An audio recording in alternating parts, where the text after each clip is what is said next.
Dyneja. A story, a journey, a calling. Created for Dyneja students.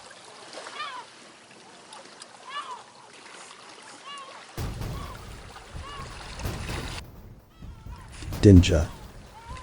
The journey begins.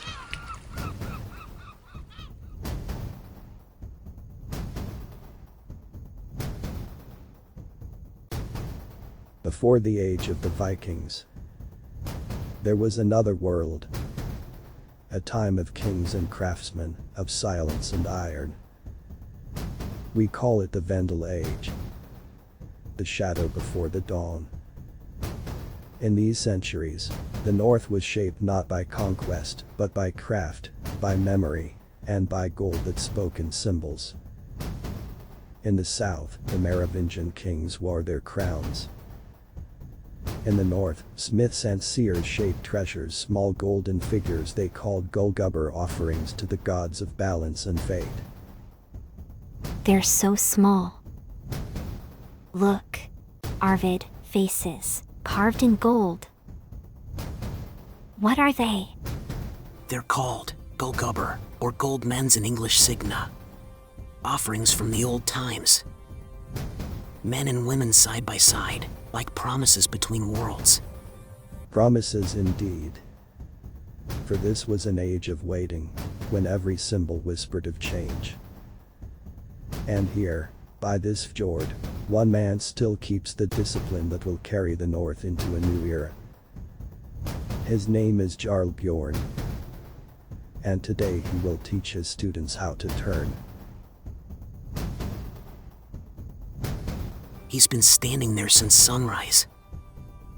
Do you think he's waiting for something? Maybe he's waiting for us, Arvid. For us to see what he already knows. That everything is about to change. They live between two ages, too late for the old tribes, too early for the Viking kings. The wind already carries the scent of distant shores. But first they must learn how to change without losing balance.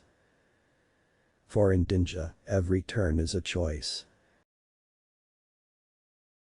Watch closely now.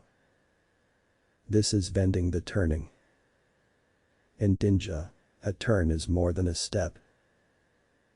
It is awareness becoming direction. The gaze moves first, always the gaze. Without sight there can be no purpose. The eyes lead the hips lead the body. And only then do the arms and the sword complete the motion. Eyes guide. Hips create power. The body carries it. The weapon gives it form. Jarl Bjorn now shows 3 turnings, each followed by tvihogg, the double cut. The gaze turns first to the left. The rear foot draws a half moon. The hips rotate behind the eyes. The shoulders follow like a slow breath through the spine.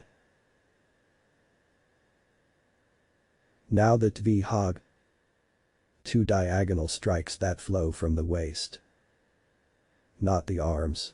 The hips drive the motion. The shoulders carry it. The hands merely guide the blade. Power rises from the ground, travels through the legs, twists through the core, and only then reaches the edge. The sword breathes out, right, then left hand balance returns.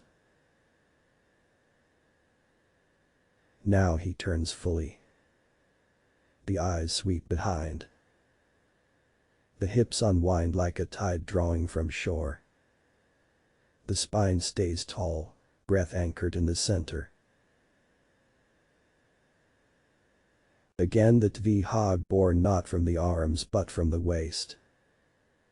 The twist of the hip sends energy through the torso. The shoulders release it. The arms remain relaxed, allowing the rotation of the body to carry the blade. Each cut rides on the rhythm of the turn itself. Power without tension. The gaze comes home. The rear foot pivots inward. The hips close the circle. The body settles on the same line where it began, rooted, breathing. The final tvihogg flows like wind meeting its own echo. Each stroke begins in the hips, spirals through the body, and ends at the blade's edge. When the motion is whole, the sword feels weightless. A continuation of the breath. Each turn begins with sight, flows through the hips, and ends with the blade. Direction, power, balance, expression. Remember, awareness before movement, direction before strength. The warrior who moves from the hips, not the arms, commands both stillness and motion. Those who master the turn will never lose their ground, no matter which way they face. You learn fast, Signe. I thought I understood the turn, but you move like you've done this before. Maybe I'm just trying to keep up with you, Arvid. Your cuts. They look stronger every time. You make it seem easy. Easy? It's not easy standing next to someone who learns faster than I do. Then we'll just have to keep learning together. Two young hearts learning not only the way of motion, but the rhythm of trust. Even in stillness, the bond between them grows, quiet as breath on steel. The lesson of turning is complete. The body has moved, and with it, the fate of a people. Next they will learn to block and deflect, to meet the force that returns their way. But remember this. The turning is not only a movement of the body, it is the rhythm of life itself.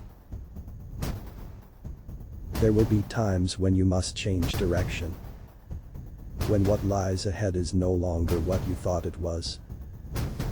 Do not fight the turn. Let your gaze move first. See clearly where you are meant to go. Then let the hips follow. Let the body of your choices adjust.